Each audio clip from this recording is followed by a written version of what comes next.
행복이 먼저다. 구독 버튼 잊지 마세요.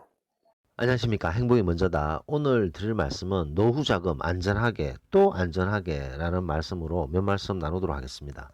이 노후 자금은 너무나도 중요하죠. 물론 노후 자금을 모으는 것도 중요하지만 잘 지키는 것도 상당히 중요합니다. 제가 그 동영상을 올렸는데요. 지금 최근에 지금 상황이 상당히 안 좋죠. 일본의 무역 제재가 지금 곧 결정이 날 것 같고, 우리나라 지금 경기가 지금 상당히 안 좋습니다. 지금 어떤 한국에 계신 분들에게 지금 한국의 경기가 좋습니까 안 좋습니까 라고 얘기했을 때 좋습니다 라고 얘기하는 사람 만나기가 참 힘들죠. 지금 사실 경기가 상당히 안 좋죠. 이 안 좋은 데는 여러 가지 이유가 있습니다. 여러 가지가 이유가 있는데, 결론적으로는 경기가 상당히 안 좋고 대외적으로도 상당히 안 좋은 상황은 사실입니다. 이런 상황에서 우리가 이 노후 자금을 잘 관리를 해야 되고 안전하게 잘 수성해야 되는 것은 정말 중요합니다. 왜냐? 노후 자금을 잘못 써버리거나 잃어버리면 도와줄 수 있는 곳이 없는 거죠. 그렇기 때문에 노후 자금을 확실하게 안전하게 또 안전하게 유지하는 것이 상당히 중요하죠. 그래서 그 노후 자금을 투자를 하고 있는 여러 가지 포트폴리오를 한번 체크해 보실 필요가 있다. 그리고 그 체크하실 때는 옆집 아줌마, 옆집 아저씨 얘기를 듣지 말고 전문가의 도움을 받아야 된다라는 말씀을 꼭 들었습니다.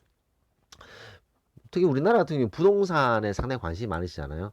부동산에 그 부동산을 통해서 이제 월세를 받으면서 그 월세를 받아서 생활하시는 노후 준비하시는 분도 계시고 금융 쪽으로도 투자를 하고 계신 분들이 많습니다. 예를 들어서 그 우유라님 같은 경우에는 3분의 1은 장기 채권에 투자하고 있고 3분의 1은 달러에 지금 투자를 하고 계시고 3분의 1은 바로 현금화할 수 있는 뭐 그런 것에 지금 투자를 하고 계시다고 하십니다. 그 배인권님께서는 펀드 수익으로 펀드를 투자를 해서 펀드에서 엄청나게 수억을 잃으셨다. 8억을 잃으셨다 그러시네요. 8억을 잃어버리시고 지금은 저축은행에 5천만 원씩 지금 분산 투자를 하고 있다. 이게 제일 마음 편하더라라는 말씀하셨습니다. 그 다음에 남희숙님께서는 투자라는 것은 사실 좀 되게 어렵지 않나. 잘못 투자해서 망하면 이 노후 자금인데 이거는 한번 떨어지면 끝인데 은행에 보관하고 있는데 뭐 잘못됐느냐. 뭐 그렇게 아주 점잖게 말씀해 주셨어요. 그 제가 말씀드린 것이 은행에 투자를 했다고 해서 나쁘다는 게 아니라 투자를 해야 된다는 거죠. 투자를 해야 되는 것이 중요한데, 그럼 투자가 뭐가 투자고 뭐가 투자가 아닌가? 그 구분하는 것이 상당히 중요합니다. 무엇이 투자인가? 자, 내가 잠을 자고 있을 때, 내가 여행을 가고 있을 때, 혹은 잠을 자고 있어도 이 돈이 돈을 계속 만들고 있으면 투자를 하고 있는 거예요. 자, 근데 은행에 넣었을 때, 그 이윤이 되게 작잖아요. 뭐 지금 은행에서 제공하는 거 보면 2점 몇 프로잖아요. 그러면 2%밖에 안 되기 때문에 그 이윤이 작죠. 하지만 그것도 자고 일어나면 계속 돈이 생기긴 생기죠. 조금씩 조금씩 늘어나긴 늘어납니다. 근데 그것도 투자죠. 그것도 투자지만 이윤이 너무 낮은 투자죠. 자, 그러면 그 위험성이 높으면 어떻게 됩니까? 고수익을 바랄 수는 있지만 그만큼 고위험인 거죠. 그렇기 때문에 그 본인이 원하는 그런 것들을 유지하는 것이 상당히 중요합니다.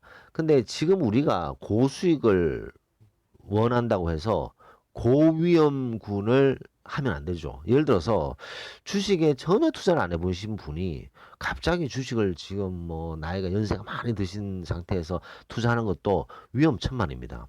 주식도 이게 오랜 시간을 거치면서 본인의 나름대로의 매매 패턴이 있고 그런 것들을 통해서 자기 나름대로 어떤 철학이 있는 상태에서 시작해야지 전혀 투자를 안 하셨던 분이 갑자기 마지막에 나이가 많이 드신 상태에서 주식 투자하는 것도 문제가 있죠.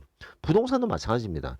이 부동산도 30대부터 꾸준히 부동산을 투자해 주신 분들이 있잖아요. 그런 분들은 이 부동산에 남대로 어떤 철학이 있는 거죠.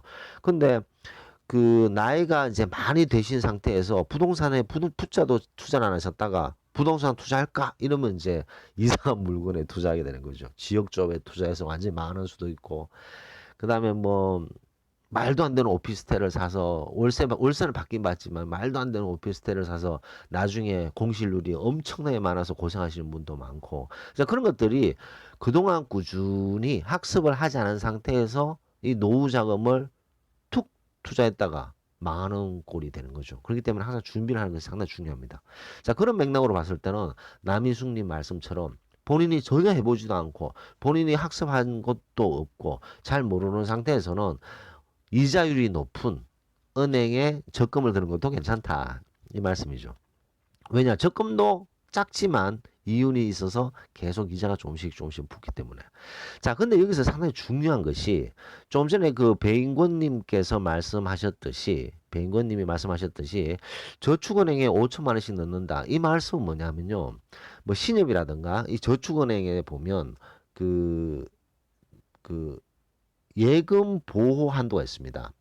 그 예금의 보호 한도가 있는데 그 예금자 보호 한도가 5천만 원이에요. 그래서 신협이라든가 저축은행 이런 데서 우리가 돈을 넣었을 때 이자율이 기존의 은행보다 이자율이 높습니다. 그래서 이자율이 높아서 많은 분들이 이 저축은행이라든가 신협에 돈을 넣는 거죠. 그래서 이자가 좀 더 많기 때문에. 근데 예금자 보호 한도가 5천만 원이기 때문에 뱅권님 말씀처럼 5천만 원, 이 저축은행에 5천만 원, 그 다음에 다른 계좌를 열어서 또 5천만 원 이렇게 이제 하시는 거죠.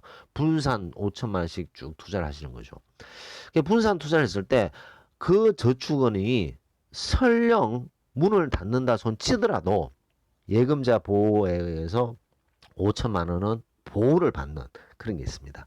자, 근데 여기서 중요한 게 우리나라에요. 지금 이 5천만 원을 넘어선 저축은행에 투자되는 금액 5천만 원을 넘어선 돈이 5조 4천억 원, 5조 4천억 원. 엄청난 돈이죠. 5조 4천억이라는 돈이 그 예금자 보호 한도를 넘어선 돈으로 저축은행 신협에 들어가 있는 거죠. 자, 그렇다면 만약에 이 저축은행이 파산하게 되면 어떻게 되나요? 5천만 원만 보호를 받고 그 위에 그 넘어서의 돈은 보호를 전혀 못 받는 거죠. 그 돈이 지금 5조 4,138억이라고 합니다. 2018년에 나왔던 데이터인데요. 5조 4천억, 지금 좀 더 높아졌겠죠. 이런 엄청 무시무시한 돈이 예금자 보호 이상으로 되어 있기 때문에 이 방송을 듣고 계신 분께서 저축은행에 예금 한도 5천만 원 이상을 넣었으면 그것은 보호를 못 받기 때문에 5천만 원으로 낮춰야 된다는 거죠. 근데 그 이자도까지 생각을 하게 되면 왜냐하면 이자까지 생각해서 보호를 받아야 되기 때문에 4천만 원 후반대, 4천만 원 중반대에 넣는 것이 제일 좋습니다. 왜냐하면 5천만 원을 딱 채워버리면 그 이자는 이제 다 못 받게 되는 거잖아요. 그래서 뭐 4천만 원 중반대, 4,500, 4,600 뭐 이런 게 이자까지 보장을 받아야 되기 때문에 괜찮지 않나 생각됩니다. 자, 근데 저축은행이 그렇게 쉽게 망하나요? 라고 질문하시는 분도 있을 수 있습니다. 2011년도에요. 저축은행이 문을 닫게 되는데 그 몇 년 동안 저축은행이 아주 혹한기였잖아요. 그때 문 닫은 곳이 29곳입니다. 29곳.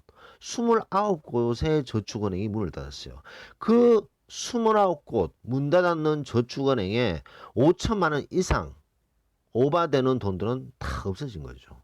보호를 받지 못합니다. 그래서 꼭 체크를 해주시고 그 주변에 아는 분들이라든가 혹은 부모님들도 이 저축은행에 돈을 넣으신 분들이 많으시거든요.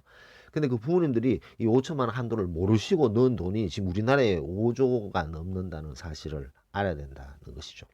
지금 그 저축은행이 한 79군데 정도 있습니다. 그리고 여기에 예금, 적금이 수백 가지가 있어요. 그래서 지금 기존의 은행보다 이자율이 높기 때문에 안전하게 이 돈을 노후 자금을 보관하기 위해서 이런 저축은행을 많이 쓰지만 그 한도를 한번 체크를 해 보셔야 된다라는 것을 강조하고 싶습니다. 자, 은퇴를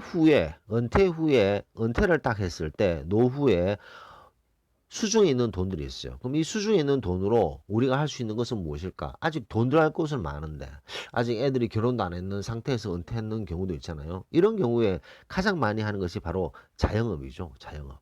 근데 자영업에 대한 몰락은 제가 뭐 방송에서도 이 동영상에서도 뭐 수없이 말씀을 드렸습니다. 전문적인 지식과 기술이 없는 상태에서 자영업을 하게 되면 망하는 경우가 너무 많다는 거죠. 너무너무 많은 퍼센티지가 망하고 있습니다. 지금 최근에 그 뉴스에 보면 노래방이 급격히 망하고 있잖아요. 지금 52시간 근무 그 시스템 때문에 회식 수가 점점 줄게 되고, 이제는 뭐 회식을 하더라도 저녁 간단히 먹고 다 헤어지는 그런 분위기잖아요. 노래방을 가지 않는다는 거죠. 노래방이 줄 폐업을 하고 있다라는 것은 뭐 최근에 TV에서 보셨을 겁니다. 외식업, 이 지금 불황은 지금 끝도 없이 지금 떨어지고 있는 거죠. 그 다음에 뭐 치킨집, 그 다음에 뭐 여러 가지 어떤 걸 쉽게 오픈할 수 있는 것, 이런 것들이 망하는 것이 엄청납니다. 그래서 최근에는요, 폐업 컨설팅이 성행하고 있다고 해요.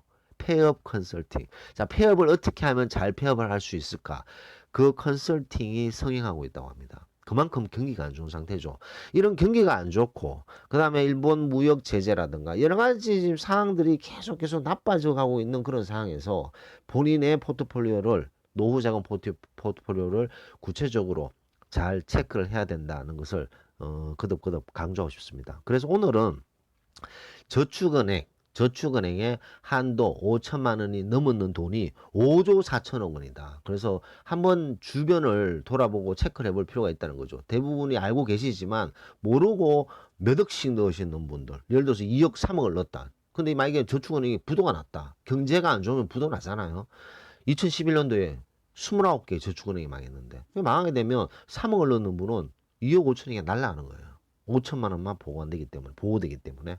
그래서 우리의 부모님들, 우리의 친척들, 우리 형제 자매들, 이런 분들이 저축은행에 30돈을 뭐 보관하고 있는데 그것을 얘기를 안 했는데 이게 한도가 얼마인지를 모르고 했는 돈이 5조가 넘는다는 말씀을 드리면서, 이 노후자금 안전하게 또 안전하게 라는 말씀으로 녹음을 하였습니다. 녹음 마치도록 하겠습니다. 감사합니다.